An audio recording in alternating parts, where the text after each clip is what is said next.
warahmatullahi wabarakatuh. Alhamdulillah hamdan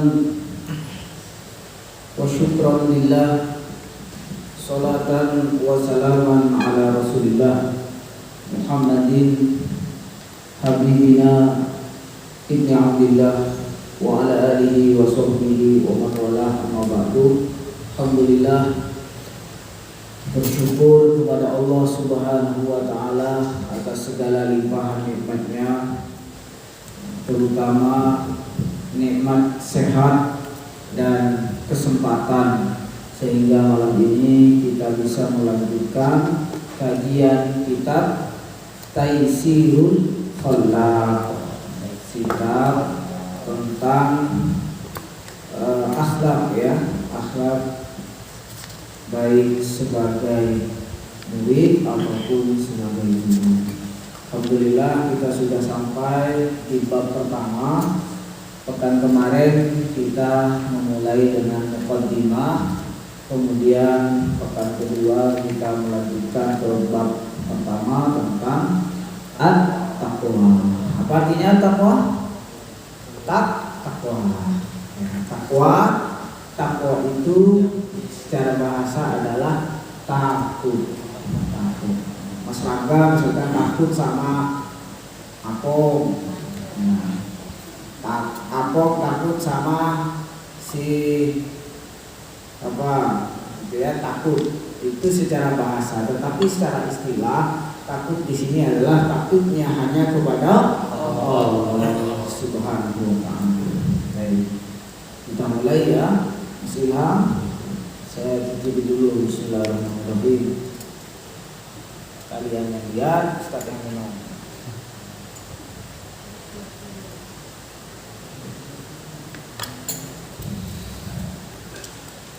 Hiya at-taqwa.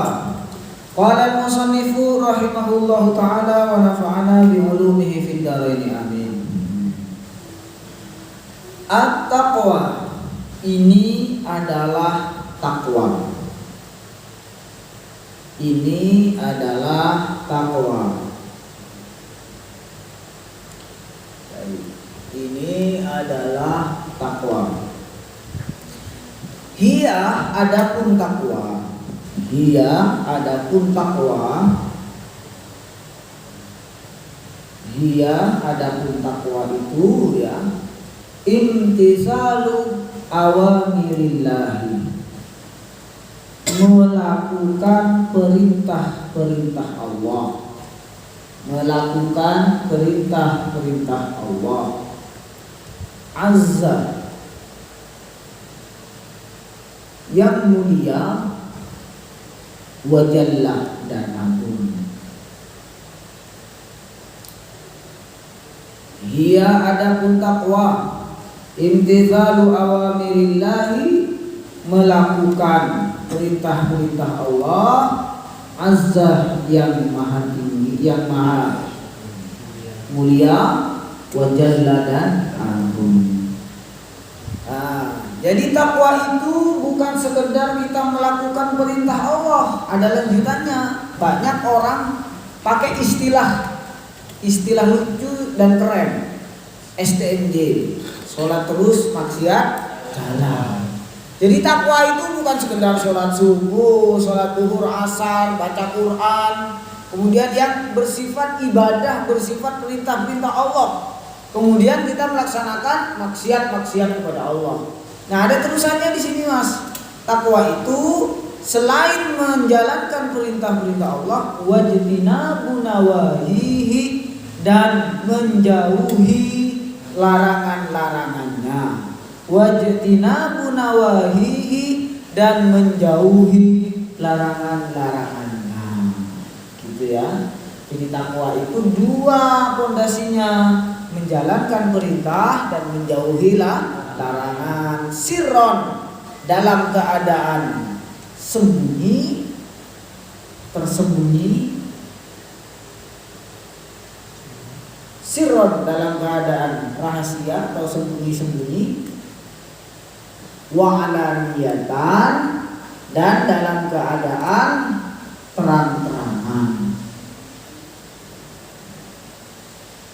terang-terangan. Artinya takwa itu tidak mengenal tempat, tidak mengenal lokasi. Takwa itu bukan hanya sekedar di masjid, bukan hanya sekedar di yayasan.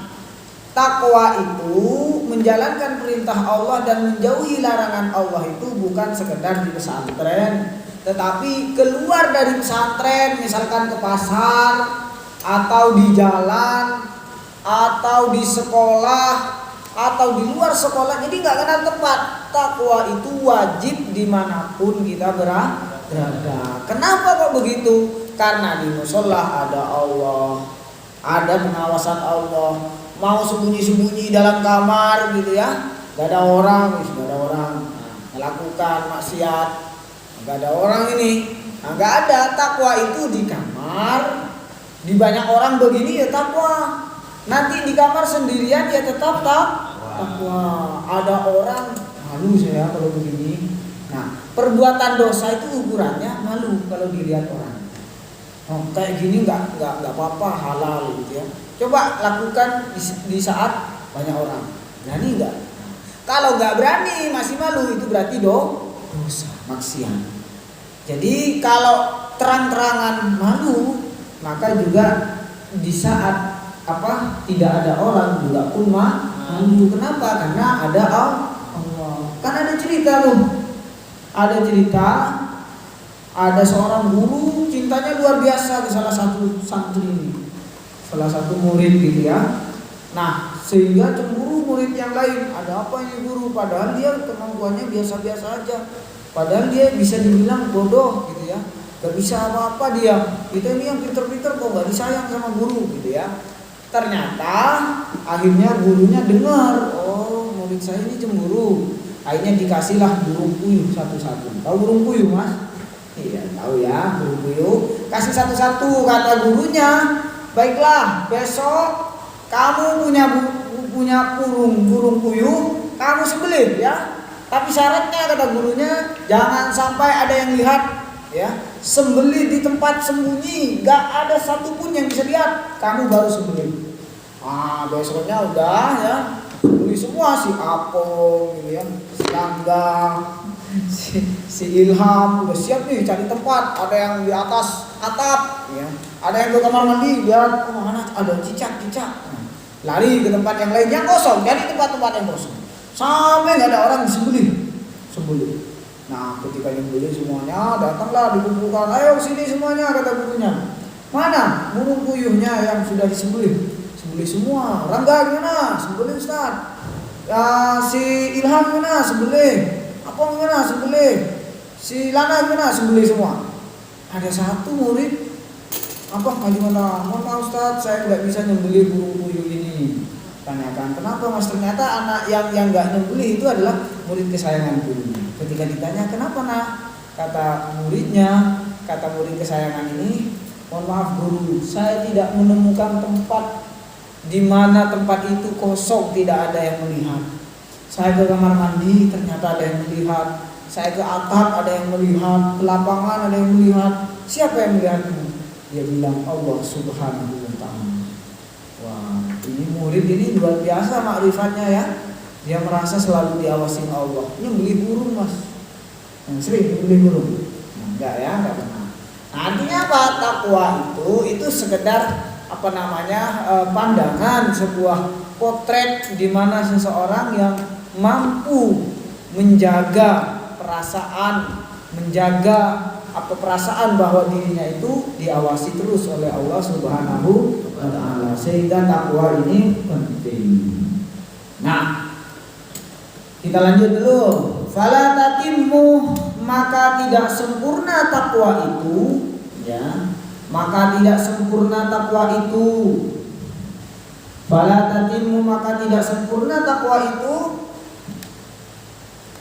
illa bitakhalli, kecuali dengan mengosongkan. Illa bitakhalli, kecuali dengan mengosongkan atau meninggalkan. Mengosongkan dari apa? An kulli radhilatin, dari setiap keburukan. An kulli radhilatin, dari setiap keburukan. Takwa itu bisa sempurna, ya. Jadi takwa itu bukan hanya sekedar sholat malam, bukan sekedar puasa sunnah, bukan sekedar zikir pagi dan petang, bukan itu. Jauh lebih baik, jauh lebih sempurna lagi bila disempurnakan dengan meninggalkan. Ini yang susah, Mas. Yang sulit itu kalau orang ibadah itu mudah. Pergi haji berkali-kali, ya, umroh haji kok berkali-kali. Haji sekali, ya, yang wajib. Umroh berkali-kali, pergi ke tanah suci berkali-kali, khatam berminggu-minggu, ya, seminggu khatam. Tetapi kalau tidak meninggalkan maksiat, maka takwanya itu tidak sempurna. Jadi lebih susah meninggalkan maksiat, meninggalkan yang dilarang Allah daripada melaksanakan perintah Allah. Benar, Mas, apalagi anak-anak muda yang nafsunya masih tinggi-tinggi, yang birahinya masih luar biasa memuncak.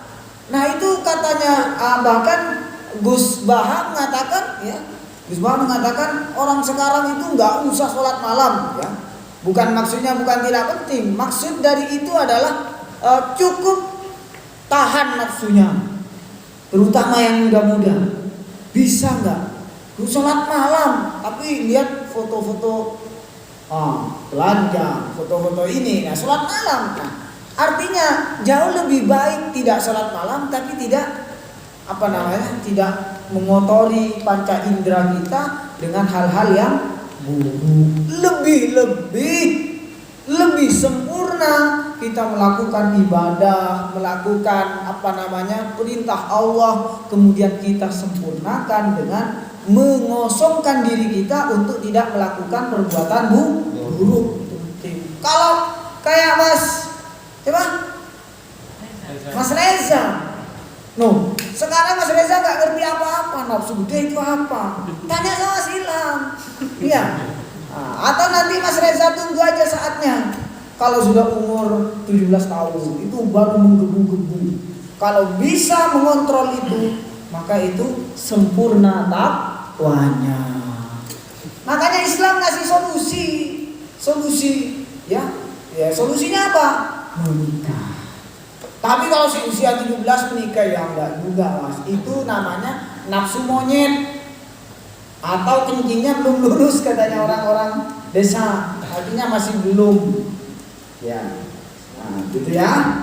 Jadi sempurna takwa, kita sempurnakan takwa itu dengan meninggalkan perbuatan-perbuatan buruk. Apa sih, Ustaz, manfaatnya takwa itu? Nah, coba buka di surat At-Tolaq ayat 2 sampai ayat 3. Allah berfirman, A'udzu billahi minasyaitonir rajim. Ada yang hafal? Silahkan hafal. Baik. Wa may yattaqillaha yaj'al lahu makhraja wa yarzuqhu min haitsu la yahtasib. Artinya, waman dan barang siapa, Ilham, Rangga, siapapun dia, yattaqillaha, yang mampu bertakwa kepada Allah, yaj'al lahu makhraja, Allah akan menjadikan bagi orang itu setiap kesulitannya makhrajan, jalan keluar. Kesulitannya apa? Saya mau kuliah tapi gak punya biaya. Tapi dia takwa, Allah berjanji akan memberikan solusinya. Saya mau jadi dokter tapi saya gak punya biaya. Kalau bertakwa, Allah berjanji akan memberikan jalan keluarnya. Ustaz, saya mau jadi dokter, tapi saya kendalanya ini, nggak mampu saya. Tapi kalau bertakwa, Allah berjanji, dan Allah tidak akan pernah mengingkari janjinya, berjanji akan memberikan jalan keluar kalau sanggup bertakwa. Masya Allah, ini luar biasa. Makanya, ya mohon maaf, orang-orang yang bertakwa betul, ya, mengukur ketakwaannya itu kesulitannya dihapus oleh Allah, kesulitannya dikasih jalan. Banyak cerita-ceritanya itu. Ada orang yang terjerit hutang, datang ke seorang kiai, saya terjerit hutang kiai, saya sudah bekerja untuk berusaha ikhtiar untuk membayar hutang saya, tapi nggak bisa Kiai. Apa kata kiainya?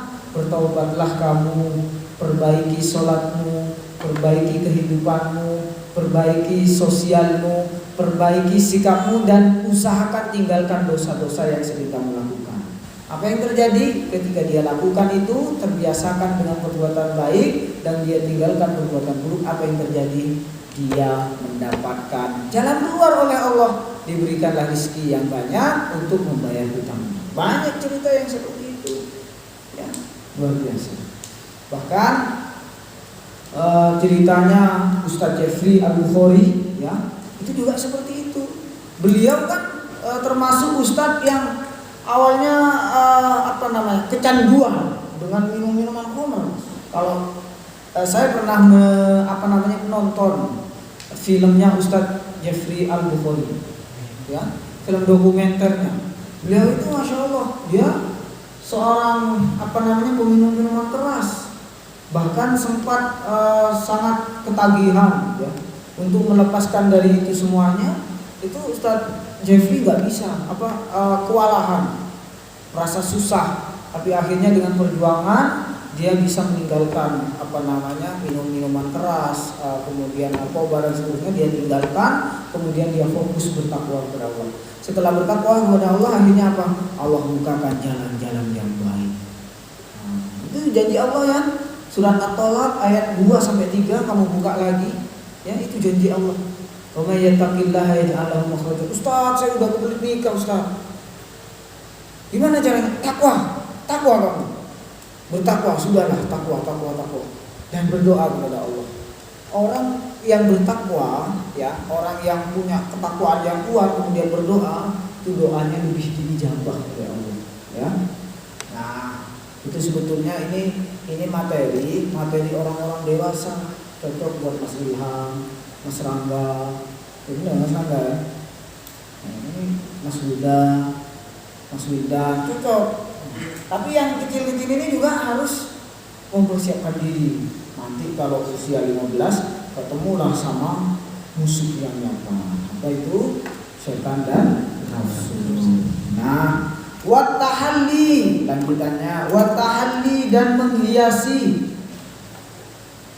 Wattahalli dan menghiasi bikulli fadilatin, dengan setiap keutamaan.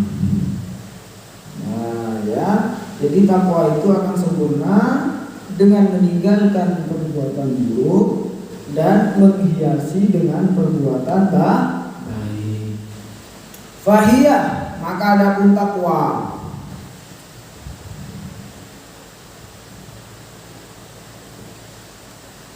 at-thariqu adalah jalan. At-thariqu adalah jalan. Alladzi man salakahu, yang barang siapa mengikutinya. Alladzi man salakahu, yang barang siapa mengikutinya.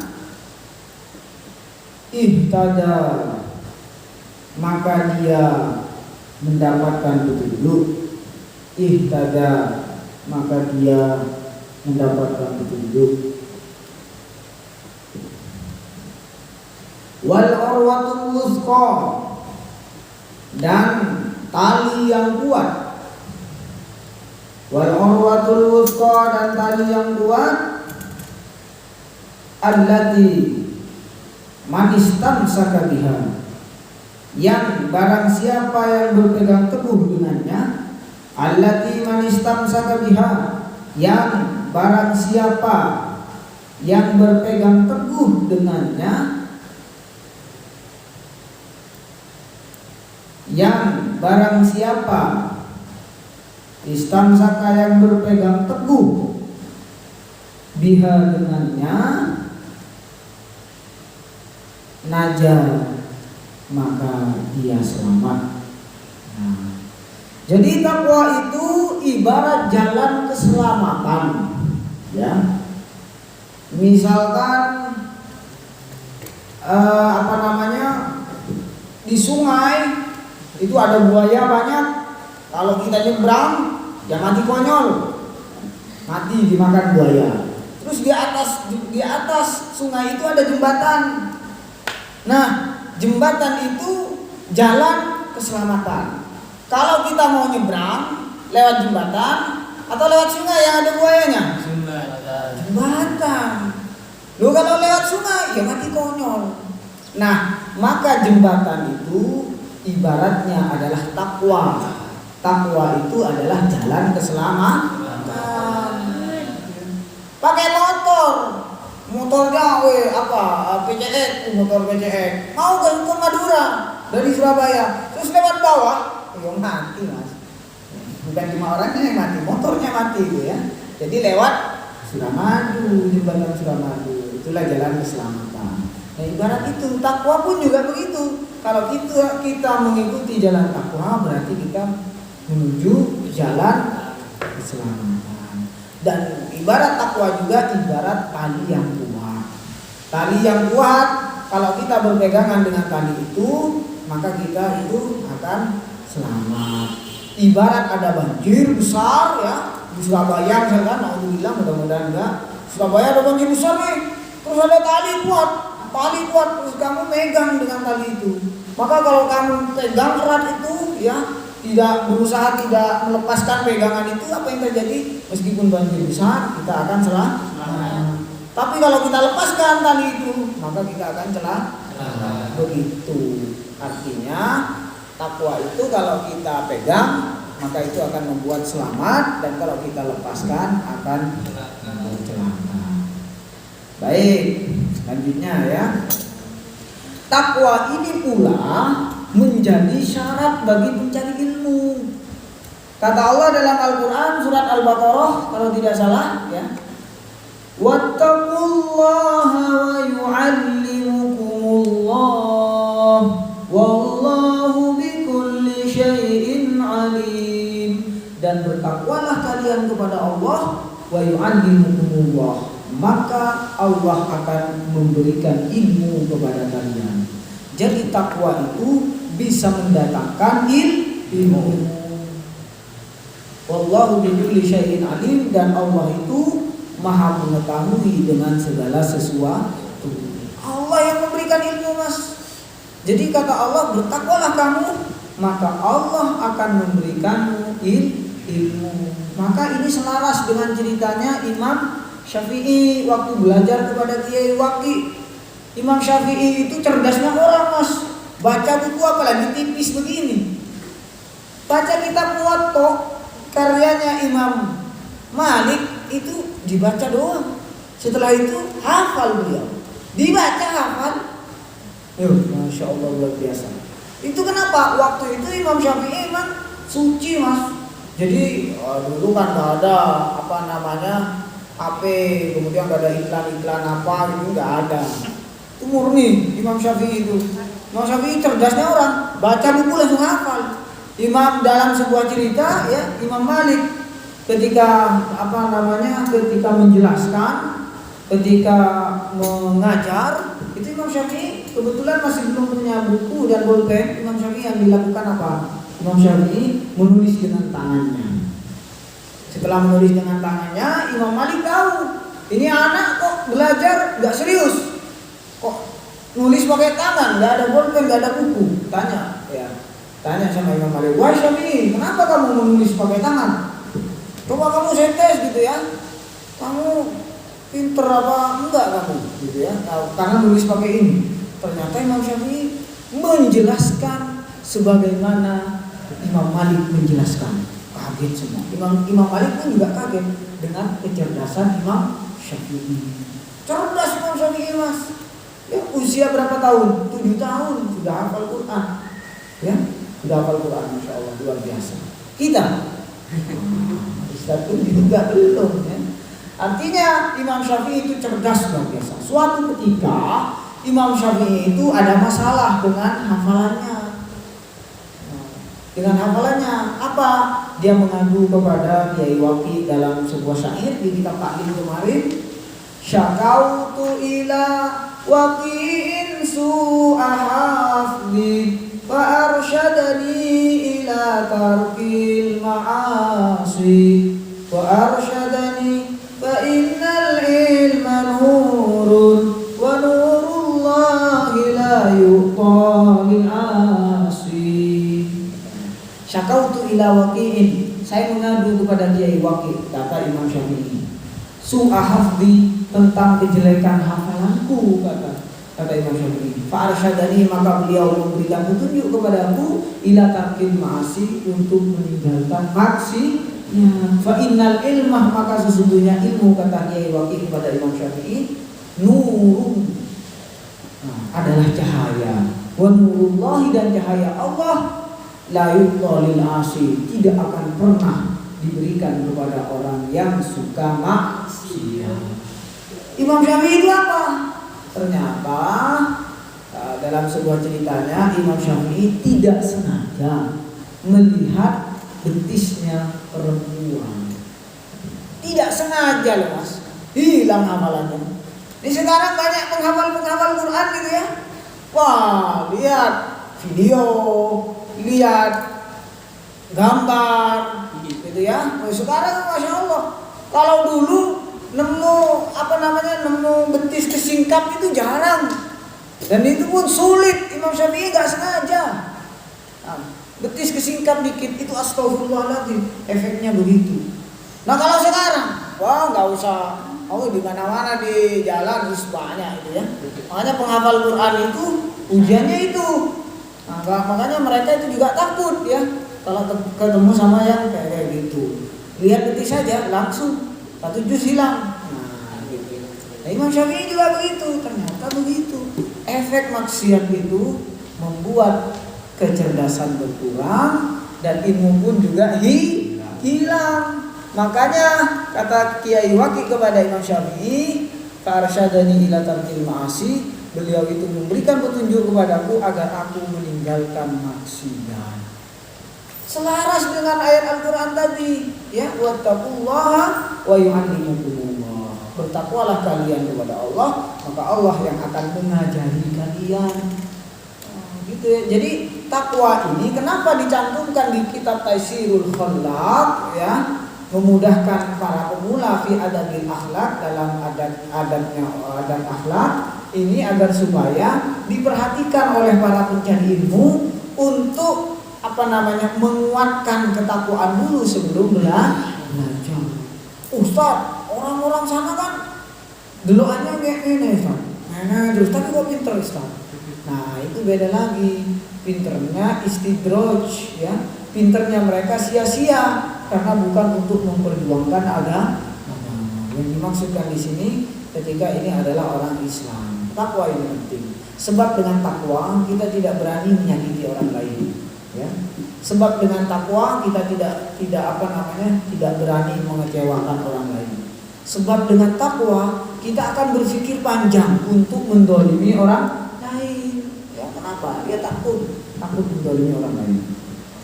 Minha wa asbabuha, dan sebab-sebab takwa. Ini ya, biar kita bertakwa apa sebabnya? Ini dijelaskan. Wa asbabuha, dan sebab-sebab takwa katsiratun, banyak. Wa asbabuha, dan sebab-sebab takwa katsiratun, banyak. Minha, diantaranya. Wa asbabuha, dan sebab-sebab takwa katsiratun, banyak. Minha, diantaranya. Ayyulahidah, untuk memikirkan siapa ayyulahidul insanu, memperhatikan siapa manusia, atau merenungkan siapa manusia. Ayyulahidul, merenungkan, al-insanu, siapa manusia. Manusia merenungkan gitu ya. Annahu, sesungguhnya dirinya. Annahu, sesungguhnya dirinya abdun dalilun, adalah hamba yang hina.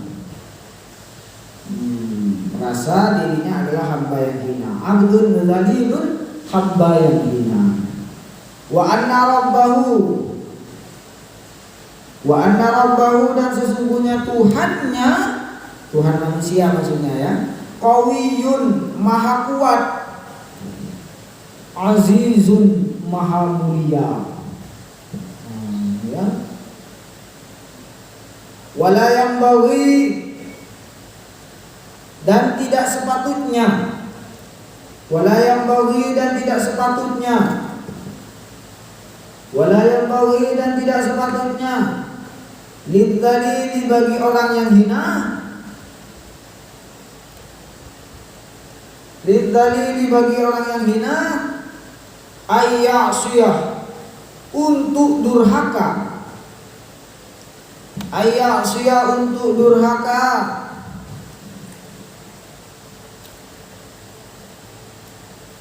Al-azizah, kepada yang mulia.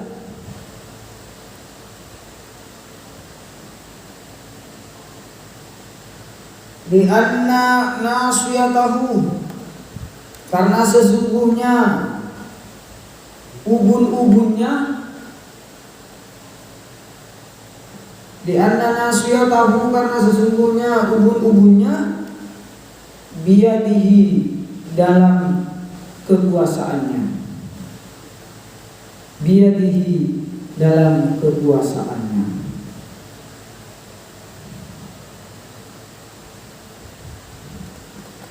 Di antara yang membuat kita akan semakin bertakwa kepada Allah, semakin takut kepada Allah, kita ya manusia harus berpikir dan menyadari bahwa manusia ini adalah hamba yang hina. Kok bisa hina, Ustaz? Manusia itu semuanya tercipta dari air mani. Air mani itu mulia apa hina? Hina. Air mani. Ada yang mau beli air mani? Gak ada. Ya, bahkan dibuang-buang. Ya Mas Rangga. Mas Rangga, buang-buang. Ya. Ya, buang-buang. Apa artinya hina? Dari air hina. Manusia ini dari air hina. Andaikan Allah tidak mengiyakan ya, proses penciptaan kita, ya kita tidak ada di dunia ini. Artinya ya betapa hinanya kita, yang adanya kita perlu diadakan. Betapa hinanya kita, yang air mani yang hina itu Allah proses menjadi seorang manusia yang sampai kita ada di dunia ini. Nah kita itu merasa begitu, kita ini hina ya, berasal dari apa, zat yang hina, dari sesuatu yang hina.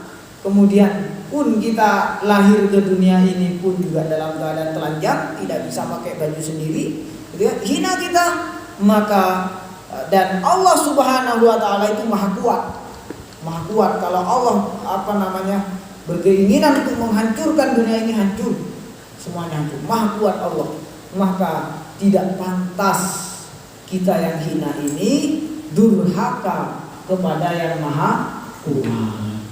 Sama dengan halnya kita dikasih makan sama seseorang misalkan, dikasih hidup, dikasih biaya hidup, dikasih ini semuanya, lalu kita membangkang kepada orang yang memberikan kepada kita, apakah itu pantas?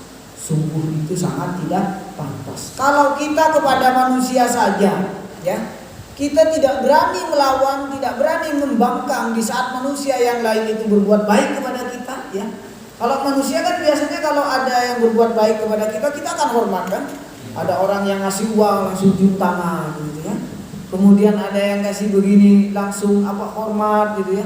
Ngasih makan, ngasih biaya pendidikan, itu hormat luar biasa. Kalau kepada manusia yang itu sifatnya memberi tidak semuanya, kita takut, kita kemudian hormat. Lalu bagaimana kepada Allah yang memberikan segalanya kepada kita, lalu kita mau mendurhakainya?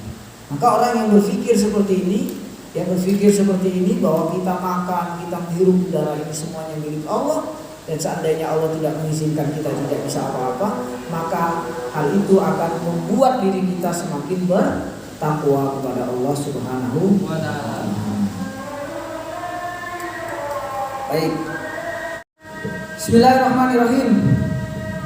Wa minha, dan diantaranya, tadi ini poinnya dicatat ya, nanti kalau ada ujian gampang. Wa minha, dan diantaranya, diantara yang membuat kita semakin bertakwa, ayyatadzakkarah, mengingat-ingat,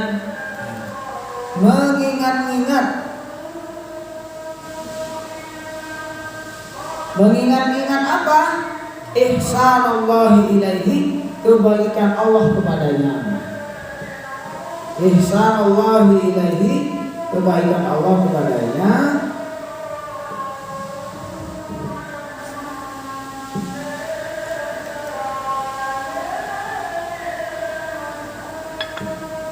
Fi jami'il ahwali, dalam setiap hal. Fi jami'il ahwali, dalam setiap hal.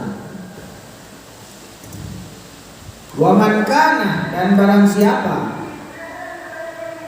Wa man kana, dan barang siapa.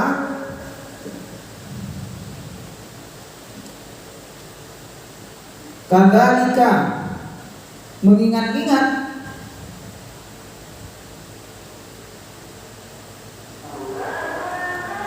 La yang bagi, maka tidak sepatutnya.